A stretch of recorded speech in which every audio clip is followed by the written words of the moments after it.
Amém. Repetindo para os irmãos, primeira carta de Paulo aos Coríntios, o capítulo 1, capítulo 15, versículo 1. Em inglês é Corinthians, meu Deus. Mas é que eles pegaram em inglês mesmo. 1 Coríntios capítulo 15, versículo 1 diz assim: também vos notifico, irmãos, o evangelho que já vos tenho anunciado, ao qual também recebeste e no qual também permaneceis, pelo qual também sois salvos, se o retiverdes tal como tenho anunciado, se não é que crestes em vão. Porque primeiramente vos entreguei o que também recebi, que Cristo morreu por nossos pecados, segundo as Escrituras, e que foi sepultado e que ressuscitou ao terceiro dia, segundo as Escrituras, e que foi visto por Cefas e depois pelos 12. Depois foi visto uma vez por mais de 500 irmãos, do quais vive ainda a maior parte, mas alguns já dormem também. Depois foi visto por Tiago, depois por todos os apóstolos, e por derradeiro de todos me apareceu também a mim como um abortivo. Amém? Amém. Irmão, pode se assentar, irmãos, glorificando ao Senhor em espírito de adoração sincera. Queremos agora falar sobre o Evangelho do Senhor Jesus Cristo, conforme está aqui em 1 Coríntios 15. Irmãos, os irmãos sabem o que quer dizer a palavra Evangelho, né? Isso aí todo mundo sabe, né? Ou não? Quem sabe o que quer dizer a palavra Evangelho? Não precisa responder, só levanta a mão. Quem sabe o que quer dizer a palavra Evangelho? Evangelho quer dizer a boa nova, a boa notícia. Isso quer dizer a palavra Evangelho, a boa notícia. Mas por que a boa notícia? Qual que era a má notícia? O que tinha de ruim que teve que Jesus vir à terra e dar a boa notícia? A má notícia era o seguinte, irmãos: é que todos nós estávamos condenados à morte eterna. Não tínhamos como ser justificados diante de Deus, nos declarar justos diante de Deus. Nós estávamos condenados. Eu acho que isso é uma má notícia, concorda? Já pensou o juiz falar assim: olha, senhor Marcelo, o senhor foi um transgressor da lei do Estado brasileiro, da República Federativa do Brasil. O senhor transgrediu os artigos tais, os caputs tais, e o senhor está condenado. Eu ia me assustar, certo? A minha esposa teve um sonho que um anjo dizia que eu ia ser preso. Já pensou, irmão, se fosse verdade, que eu ia ser preso? Não matei ninguém, não roubei ninguém, mas tem tanta lei no Brasil, vai saber, né? Qual que você está transgredindo. Algumas coisas na minha casa não tem nota fiscal, então com certeza eu estou transgredindo alguma lei. Então o que acontece? É uma notícia terrível. E essa é a notícia que é a dura realidade sobre a minha vida e sobre a sua vida. Todos nós estamos condenados, e é impossível que, por mais bonzinho que você seja, que você ajude os pobres, que você faça rifa pelos necessitados, que você ajude aqueles que estão desesperados, que você tenha uma mão aberta, você é liberal para ajudar as pessoas, você não fala mal de ninguém, você não fofoca, é muito bom isso. Só que mesmo assim, você é um pecador. Eu sou um pecador e eu estou condenado à morte eterna. Estou condenado ao inferno, porque Adão morreu, Adão pecou. E infelizmente, todo o universo foi afetado pelo pecado de Adão. Disse o Senhor Deus a Adão: por causa de ti, a terra é maldita. E essa maldição veio sobre mim. Não é que a criancinha já nasce pecando. Não. Mas ela nasce com uma capacidade. A capacidade de pecar. Talvez ela cresça e não vai conseguir nunca tocar um instrumento. Talvez ela cresça e nunca ela vai conseguir pintar um quadro. Talvez ela cresça e ela nunca vai conseguir fazer um projeto de engenharia. Mas todos nós, sem dúvida alguma, nós teremos uma capacidade inerente, a de pecar. Todos nós pecamos. E por ter essa capacidade de pecar, todos nós estamos condenados. Porque o pecado faz separação entre nós e o nosso Deus. A mão do Senhor não está encolhida para que não possa salvar. E nem seus braços estão fechados para que não possa abençoar. Mas os vossos pecados fazem separação entre vós e o vosso Deus. Deus não suporta pecado. Pecado é algo ofensivo a Deus. Em Abacuque, o profeta diz que Deus é tão puro de olhos que ele não pode ver o mal. A gente consegue, né? Vamos ser sinceros, né? A gente liga lá a televisão, lá com umas 15:06, misericórdia, né? É tanta morte. Os vídeos que mais fazem sucesso assim nas redes sociais é pessoas estribuchando no chão, morrendo, bandido, policial. As pessoas gostam de ver isso. A gente consegue ver o mal. Mas a Bíblia diz assim, que o nosso Deus é tão puro de olhos que ele não pode ver o mal. Ele não suporta o mal. Ele não suporta o pecado. É algo que enoja ele. Quando o pecado de Sodoma e Gomorra foi tão terrível, foi tão alto, ele não suportou, que ele avisou a Abraão: eis que o clamor de Sodoma tem chegado até a mim, e eu vou lá e eu vou destruir a cidade. E destruiu mesmo. Mas Abraão, preocupado com seu sobrinho Ló, disse assim: mas o Senhor irá matar o justo com o ímpio? Como se o justo fosse como o ímpio. Não faria assim justiça o juiz de toda a terra? E disse Deus: se eu achar 50 justos, eu não destruo a cidade. Foi até 10. Mas infelizmente só tinha Ló de justo. Não tinha nem 10 justos naquela cidade. E Deus destruiu aquela cidade, porque o Senhor não suporta o pecado. E eu digo uma coisa: nós merecemos o mesmo que aconteceu com Sodoma e Gomorra. Nós merecemos o mesmo que aconteceu com aquela cidade. Nós não somos melhores do que eles. Nós não somos mais santos do que eles. Eu estou me incluindo, amém? Ninguém é melhor do que ninguém. Todos nós somos pecadores.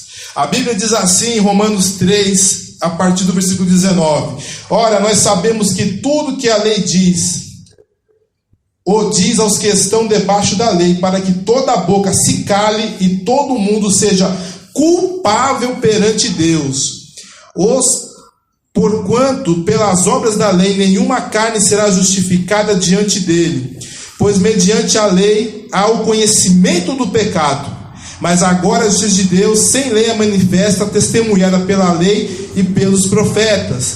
Em Efésios 2,12 diz assim: e estávamos separados do Senhor, que naquele tempo estavam sem Cristo, separados da comunidade de Israel, estranhos aos conceitos da promessa, não tendo esperança, sem Deus no mundo. E quanto vós estavas em pecados e na circuncisão da vossa carne. Colossenses 2,13. Ou seja, não tinha esperança para nós.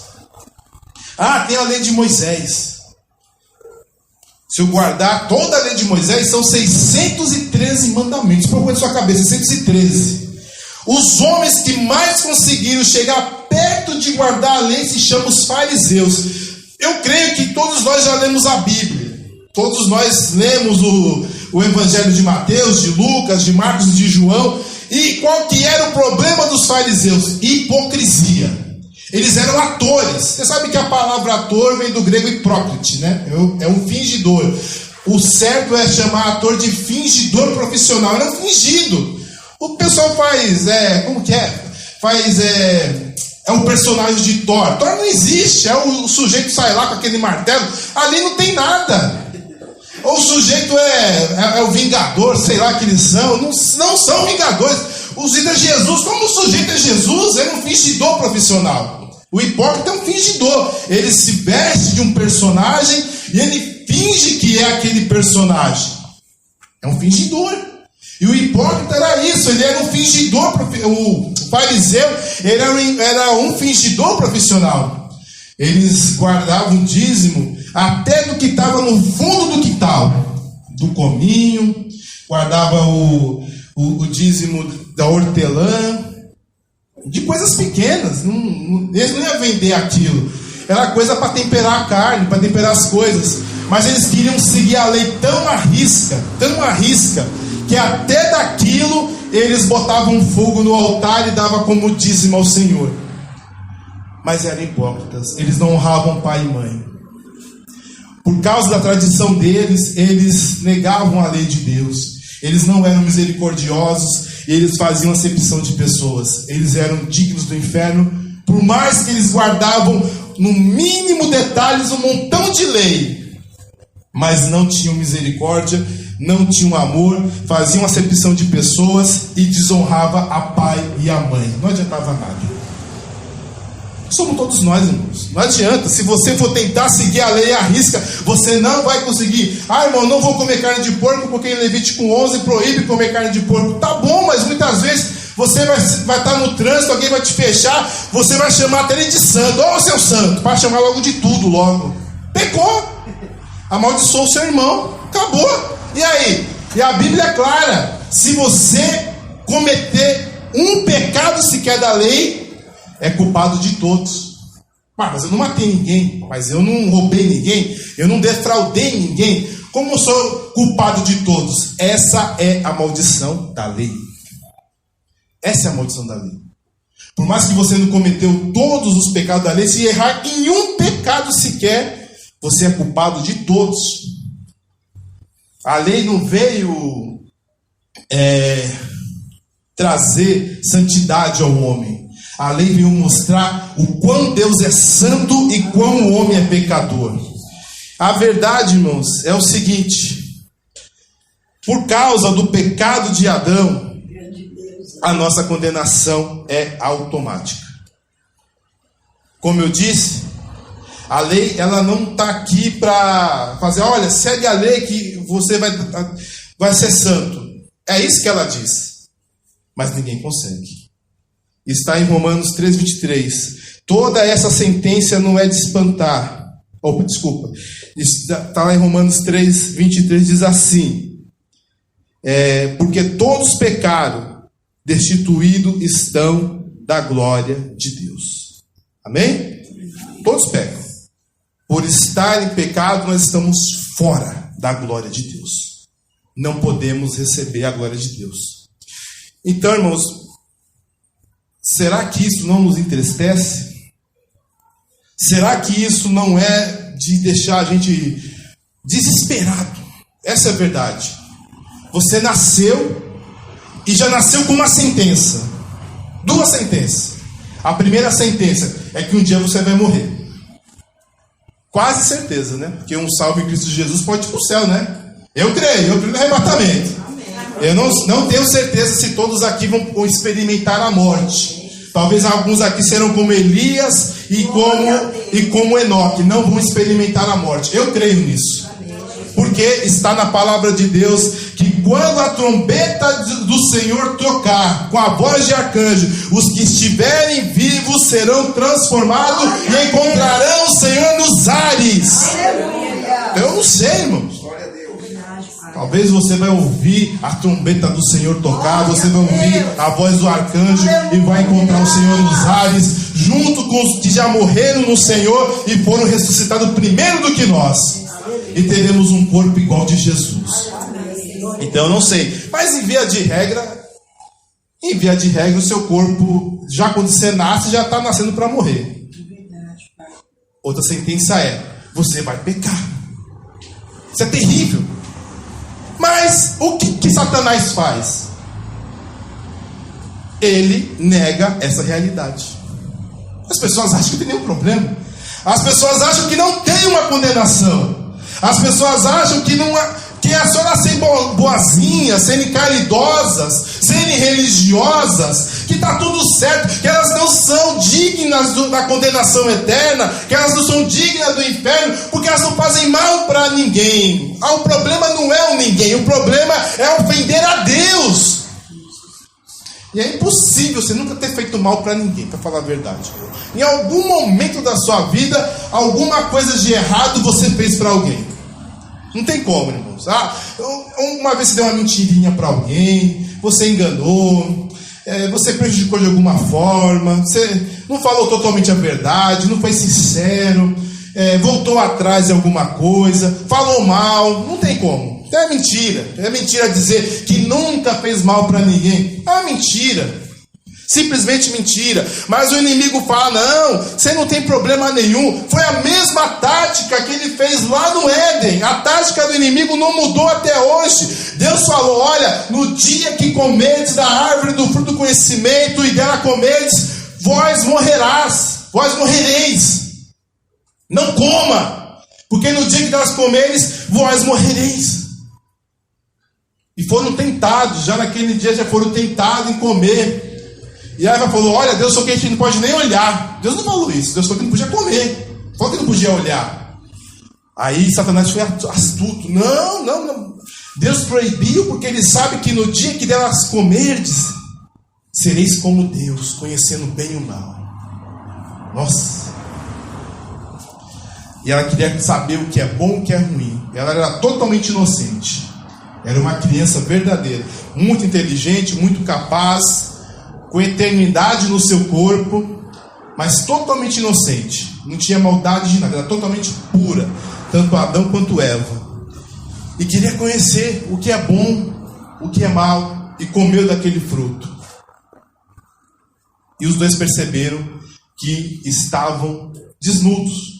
Eles apareciam diante de Deus, tudo de fora, e não veio nenhum problema, eles eram puros. Depois eles perceberam: nossa, Deus está vendo nossa nudez, Deus está vendo tudo de nós, misericórdia, vamos se esconder, vamos colocar umas figueiras aqui. Aí fizeram uma tanquinha para eles, pegaram umas folhas de figo e fizeram uma tanquinha, fizeram uma sunga de figo para eles, para tampar a nudez dele. Deus olhou assim: isso aí não serve não. Deus fez uma túnica, fez um vestido de ponta a ponta, porque não adianta uma tanguinha não, tem que ser algo santo. E Deus fez de ponta a ponta. Já que perdeu a pureza, vocês vão ter que ser santo de ponta a ponta. Deus matou um cordeiro e fez túnicas para eles. Está na Bíblia isso aí, em Gênesis 3. Amém? Amém. Então é isso que o inimigo faz. Ele tira da cabeça das pessoas que elas não têm um problema, que o problema dela é financeiro, que o problema dela é familiar, que o problema é saúde, o problema é do futuro, o problema é político, o problema é social, o problema é a guerra, o problema é a fome, o problema é a África, o problema é a Ásia, o problema é a Rússia, o problema é a China, o problema é os Estados Unidos, o problema é a OTAN, sei lá o quê. O problema é o pecado. O maior problema do mundo é o pecado. Mas Satanás engana as pessoas. Mas eu peguei uma ilustração. Vamos olhar. Se aqui tiver uma grande rachadura, certo? Tem uma grande rachadura aqui na nossa parede da igreja. Não tem não, é só umas besteirinhas. Mas se tivesse uma grande rachadura aqui na parede da igreja, negar que existe aquela rachadura, colocar uma massa corrida, pintar bonitinho, fazer até um desenho em cima da rachadura, vai resolver alguma coisa? Não resolve nada. Aquela rachadura vai crescer até o edifício cair. Não adianta negar a realidade, não adianta encobrir a realidade. O pecado e a realidade, eles sempre se impõem. Não adianta, não há conserto. A gente tem que entender isso. E essa é a má notícia. Estamos condenados, não temos esperança. E qual que é a boa notícia? O nosso Deus, vendo a nossa miséria, vendo o nosso desespero, vendo o que estava acontecendo conosco, que é a criação dele. Porque Deus não criou o homem para ser condenado. Deus não criou a humanidade para viver no inferno. A palavra de Deus é clara, né? Que aqueles que pecaram, Deus falou assim: ide para o inferno, preparado para o diabo e seus anjos. O inferno foi preparado para os anjos que pecaram contra Deus nos tempos antes de Noé. Por isso que foi preparado o inferno. Não foi preparado para a gente, não fomos preparados para aquilo, mas por causa do pecado dos anjos foi preparado, e com consequência os nossos também. Mas O diabo, ele não sabia que quando fez a Eva pecar, que eles não iam morrer fulminados naquele momento. Não foi Ananias e Safira que pecou e já morreu. Não. O Senhor disse: eu trarei inimizade entre ti e a mulher, entre a sua semente e a semente da mulher. Tu lhe ferirás o calcanhar, e esta ferirá a sua cabeça. Ou seja, hoje você conseguiu enganar a minha criação, mas da mulher que tu enganaste sairá um que irá ferir a sua cabeça. Glória a Deus, aleluia. E vai te dar um golpe mortal. Um golpe mortal. Porque o Senhor olhou para nós, a sua criação. O Senhor olha para nós, irmãos, assim, com um olhar realmente de misericórdia, de compaixão. Glória a Deus. Ele vê tudo que nós fazemos de errado, tudo que nós fazemos que não presta mesmo, os nossos gostos terríveis, os nossos desejos mais primitivos, mais errados, mais escrotos que há neste mundo, mais sujos que há, mas ainda assim ele olha com um olhar de amor, um olhar de quem quer perdoar, um olhar de quem quer salvar nós dessa condenação tão certa. E a Bíblia diz que desde a fundação do mundo, o Senhor decretou que iria acabar essa maldição. Em Apocalipse 3:8 diz assim: e adorarão todos os que habitam sobre a terra, sobre cujos nomes não estão escritos no livro do Cordeiro, que foi morto desde a fundação do mundo. Deus sabia que o homem ia pecar. Ele não decretou o pecado do homem, não. Mas Deus conhece como a gente vai agir. Mas ele não é que ele decretou: eu vou decretar que o homem vai pecar. Não é assim que Deus age. Mas ele sabia que o homem, mais dia ou menos dia, iria pecar. E ao saber disso, ele já decretou que o seu filho amado, que haveria um cordeiro de Deus. Porque o primeiro sangue que foi derramado foi de um cordeiro.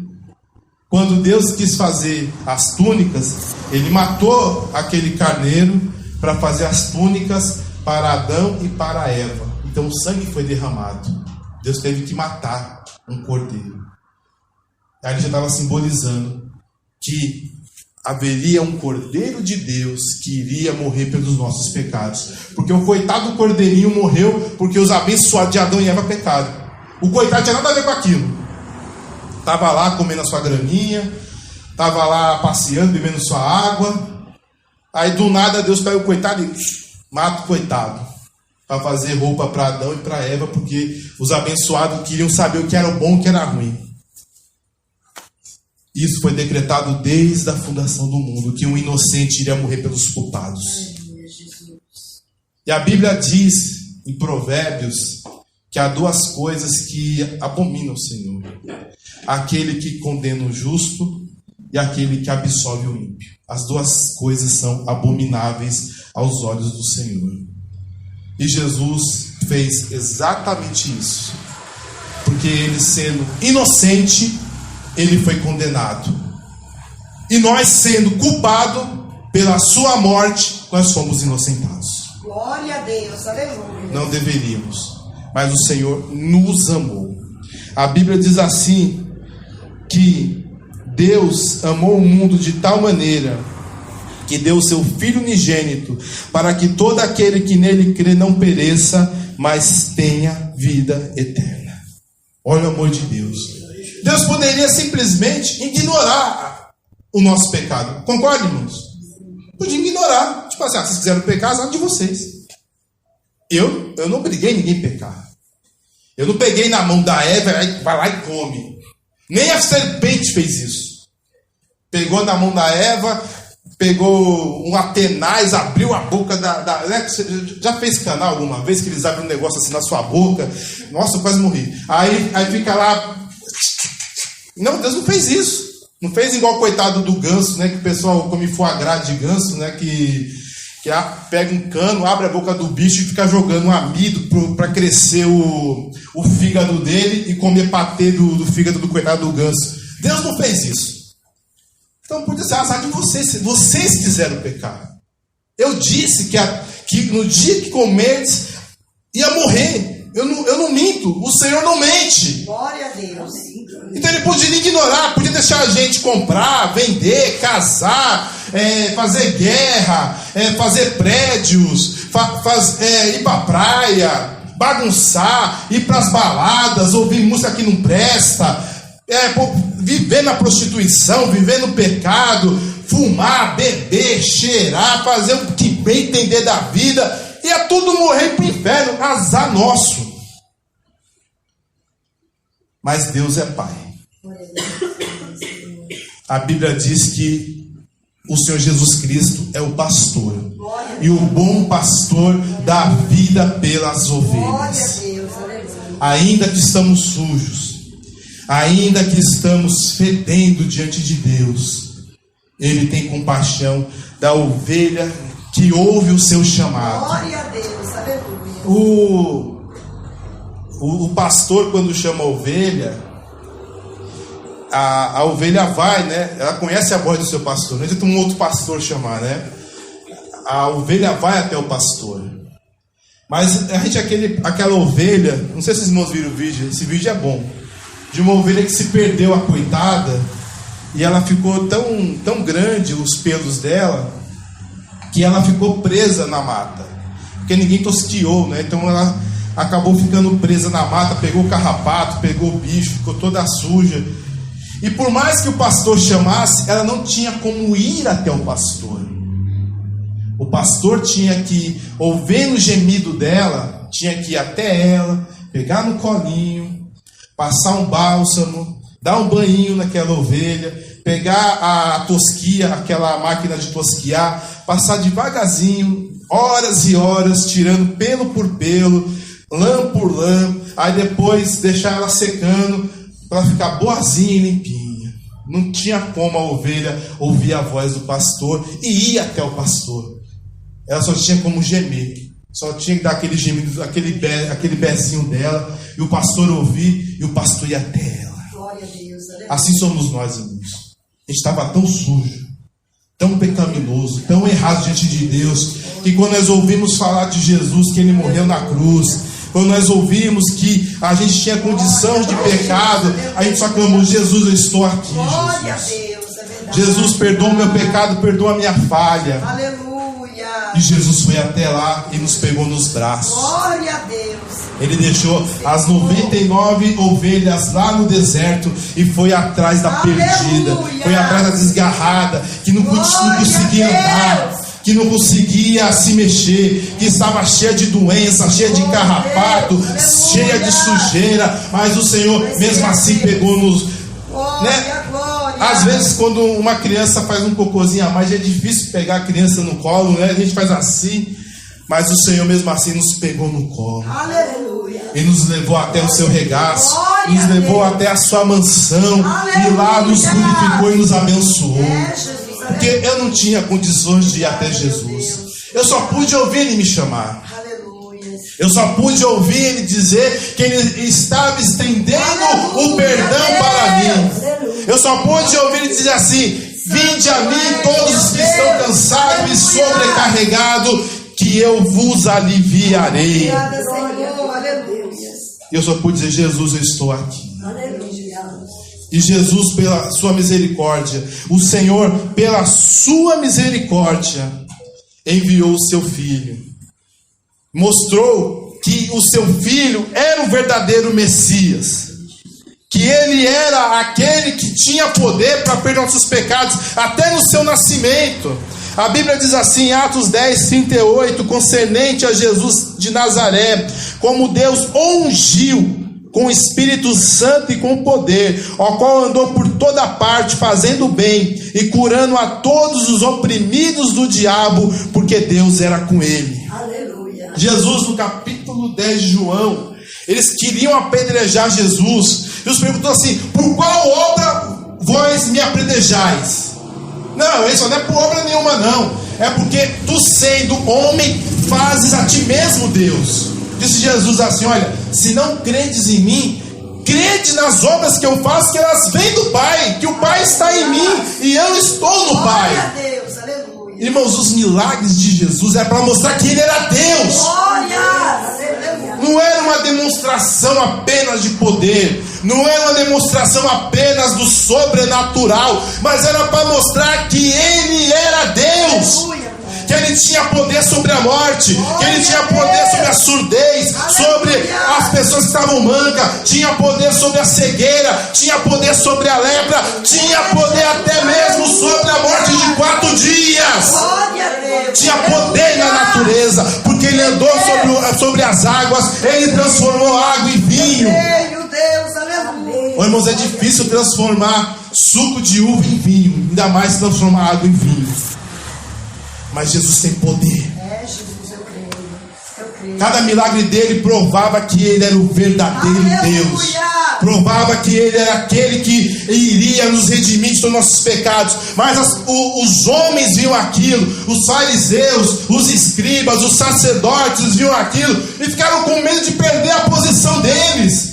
Ao invés de se render aos sinais, como disse Nicodemos, o Senhor só pode vir de Deus, porque ninguém pode fazer tais sinais se Deus não for com ele. Não é possível. Verdade, ó Deus, aleluia. Mas não quiseram crer.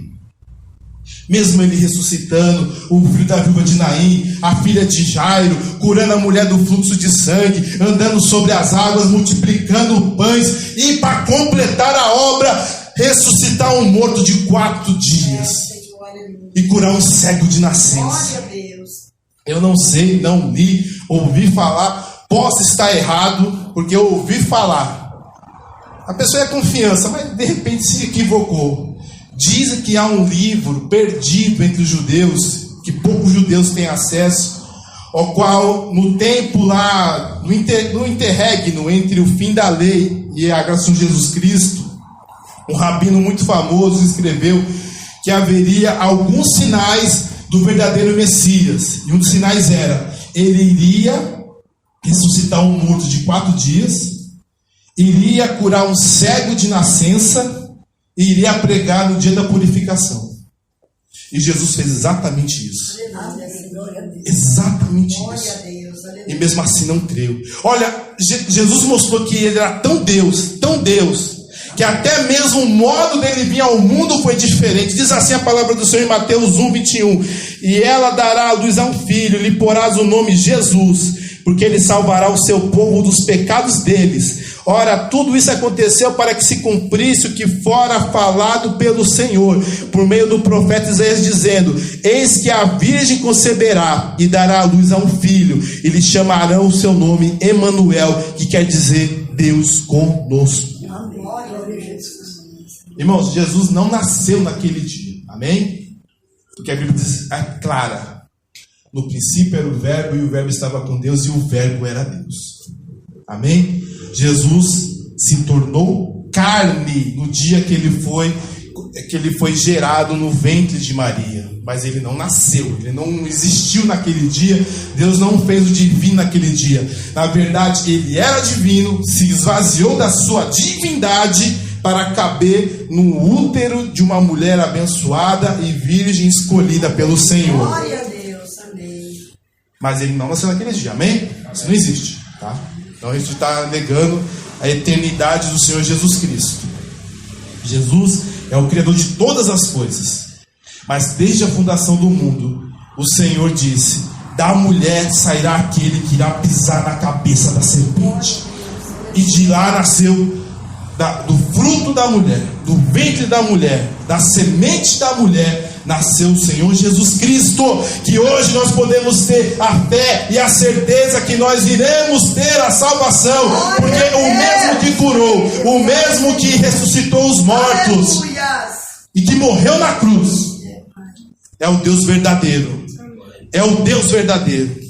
A Bíblia diz assim que foi necessário Deus enviar o seu Filho, pois os nossos pecados o deixou o irado. A Bíblia diz assim: quem crê no Filho tem a vida eterna. O que, porém, não obedece ao Filho não verá a vida, mas sobre ele permanece a ira de Deus. Ira de Deus. Jesus, o Senhor Deus está irado. Ele nos ama, mas ele está irado. Nós estamos pecando, nós estamos ofendendo ele. Olha, imagine todo dia o seu vizinho te xingar. Olha, imagine o seu vizinho te xingar, quebrar sua porta, falar os piores impropérios contra você. Imagine o pior xingamento que você conhece. E o seu vizinho todo dia: você é isso, você é aquilo, você é isso, você é aquilo. Vamos ser sérios, você vai ficar irritado, né? É assim que nós fazemos com Deus. Todo santo dia a gente pega e todo santo dia o Senhor está com misericórdia sobre nós. Mas está irado para aqueles aos quais não reconhecem a morte do seu Filho na cruz. O sacrifício de seu Filho na cruz. A morte do Senhor Jesus Cristo na cruz nos garantiu o perdão dos pecados de forma definitiva. Está assim a palavra do Senhor em João capítulo 19, versículo 30. Então Jesus, depois de ter tomado o vinagre, disse: está consumado. E inclinando a cabeça, entregou o seu espírito. Em Colossenses 1 diz assim: e que, havendo por ele feito a paz pelo sangue da sua cruz, por meio dele reconciliasse consigo mesmo todas as coisas, tanto as que estão na terra como as que estão no céu. Amém? A salvação vem, primeiramente, reconheça que você é pecador. Reconheça que há um Deus irado contra você. Reconheça que você merece ir para o inferno. Reconheça que a cruz não era para Jesus, era para você. Mas ele morreu na cruz por você. Reconheça isso. E creia. Mas como assim? O fato de um homem morrer na cruz, derramar o sangue, vai perdoar os meus pecados? Mas não morreram diversas pessoas na cruz no tempo dos romanos? Deixa eu pensar. Eu vou falar errado. Mas teve uma rebelião. Ai meu Deus, eu vou errar. No ano, acho que 30 a.C., a rebelião de Espartacus. Tem até filme sobre isso. Que ele se rebelou e todos que estavam com ele foram crucificados na Via Ápia. Acho que foram uns 3.000 pessoas, escravos que se rebelaram, eles foram crucificados. E naquele dia também tinha 2 também que morreram crucificados, além de Jesus. Mas nenhum deles era santo. Nenhum deles em tudo foi tentado, porém sem pecado. Nenhum deles nasceu de uma virgem. Nenhum deles cumpriu toda a lei. Nenhum deles tomou sobre si a maldição da lei. Como disse aquele ladrão que depois se arrependeu: por que fazes assim? Porque não temes a Deus, mesmo estando sobre a mesma condenação. Nós merecemos justamente estar aqui nessa cruz, mas o que ele fez? Jesus. Aleluia, Pai. Oh, meu Deus. Glória a Deus. Aleluia. O que ele fez? Glória a Deus. Misericórdia de nossas vidas. A cruz era pra gente, meu Deus. Jesus. Porque Jesus não fez nada. E se nós não cremos que ele morreu na cruz pelos nossos pecados e que o seu sangue é poderoso para nos purificar de todo mal, não tem como nós sermos salvos. Não temos como. Porque assim, irmãos, havia uma ira de Deus sobre o homem. A ira de Deus. E algo tinha que ser feito para aplacar a ira de Deus. E isso que foi feito para aplacar a ira de Deus foi a morte do Senhor Jesus Cristo. Está assim na palavra de Deus.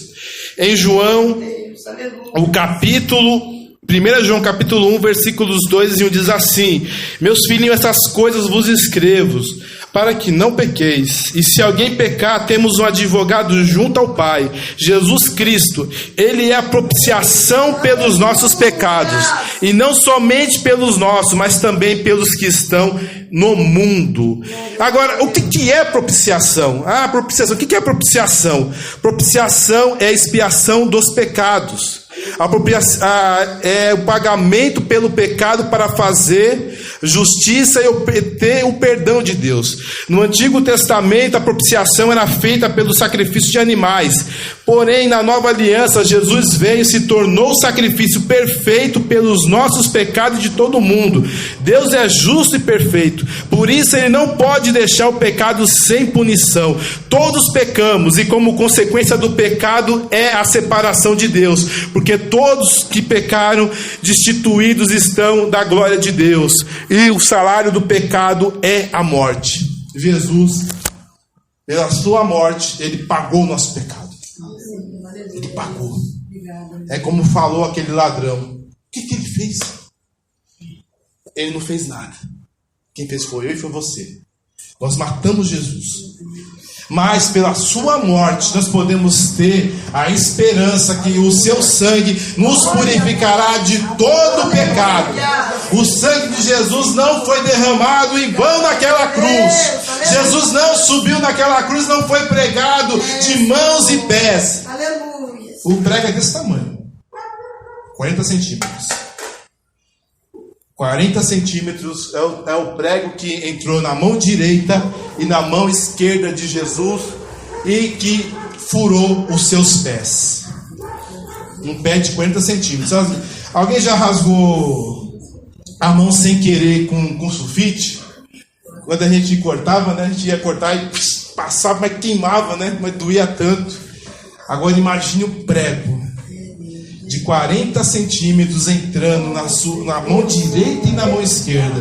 Para falar a verdade, mas aqui no pulso, não é bem na mão, senão ia rasgar a mão de Jesus, né? Ia rasgar, ia cair. Então foi aqui mais ou menos no pulso, um pouquinho abaixo na mão que ele foi pregado. Meu Deus, e ali ele foi pregado na cruz. Eita, doeu, né? E não conseguia respirar, conforme respirava doía. É uma febre terrível, uma febre que não passa. Por isso que tentaram dar vinagre para ele, porque o vinagre é uma droga, né, que anestesia. Mas Jesus provou o vinagre e cuspiu, porque ele não queria anestesia do que ele estava passando. Simples assim. Ele cuspiu. E se você crê que aquela morte, aqueles cravos nas mãos, que aquele sangue derramado não foi em vão, você tem o perdão dos pecados. Glória a Deus, aleluia. Eu e você temos o perdão do pecado se nós cremos que Jesus morreu na cruz e aquela morte não foi em vão. Aquela morte te dá perdão. Ela te compra da mão de Satanás e te coloca nas mãos de Deus. Ela te tira da escravidão e te coloca na liberdade. Você deixa de ser servo do pecado e agora vai ser servo de Deus. Mas além de tudo isso, além do perdão, esse perdão ele nos dá uma recompensa pela sua ressurreição. Porque Cristo ressuscitou, nós também ressuscitaremos e estaremos com Ele. Pois diz assim a palavra do Senhor: pois Cristo ressuscitou, nós também ressuscitaremos, sabendo que aquele que ressuscitou no Senhor Jesus Cristo nos ressuscitará a nós com Jesus e nos apresentará convosco. Amém? Então é essa a minha esperança. Essa tem que ser a esperança da igreja, que Jesus morreu na cruz, mas ele ressuscitou ao terceiro dia. E tendo ressuscitado ao terceiro dia, tem essa fé. O Deus que foi poderoso para ressuscitar Jesus Cristo ao terceiro dia, sem a mão do homem, sem mão de ninguém, Ele também irá ressuscitar você. Você não está perdendo seu tempo vindo para a casa de Deus. Você não está passando o tempo aqui. Você está aqui porque Jesus morreu na cruz. E porque você creu no sacrifício, na propiciação que Ele fez. E por isso você come deste pão e bebe deste cálice. Não é para Não é para matar Jesus de novo, tá bom? Não é para isso. Repetir a morte de Jesus, que é pecado. Ele diz assim que quem mata Deus de novo não tem perdão. Jesus morreu uma só vez, está consumado. Comemos deste pão e bebemos desse cálice para lembrar o que ele fez por nós, morrer na cruz. E eu agradeço, porque o Senhor, até o fim, até que as Escrituras se cumprissem, ele ficou naquela cruz. Ele não desceu da cruz, ele ficou até o fim. Até a hora que deram vinagre, porque estava lá em Salmos, na minha sede me deram vinagre. E quando ele bebeu o vinagre, ele falou: agora tudo está consumado. Glória a Deus, aleluia. Expirou, entregou seu espírito. Porque se Jesus não entregasse seu espírito, ele estaria até hoje sofrendo na cruz. Mas ele entregou seu espírito e entregou nas mãos do Pai. Morreu, foi até as mais baixas partes da terra, tomou para si a chave da morte do inferno, proclamou o evangelho para os que estavam mortos, levou todos aqueles que estavam no seio de Abraão, levaram para o céu, para o terceiro céu, e disse: levantai-vos, ó portas eternas, para que entre o Rei da Glória. Quem é o Rei da Glória? O Senhor, justo juiz. Ele é o Rei da Glória. Aleluia. E ele entrou. Mas ao terceiro dia ele ressuscitou e apareceu para Pedro, para Maria Madalena, apareceu para os 11, apareceu para Tiago e para mais de 500 irmãos. E na vista de todos ele subiu. Aleluia. E o anjo falou: que estáis aqui, varões galileus? O mesmo Senhor que subiu entre vós também descerá. Agora vai para Jerusalém, para que do alto sejais revestidos de poder. Glória a Deus. Amém? Aleluia. Que Deus abençoe os irmãos em nome de Jesus.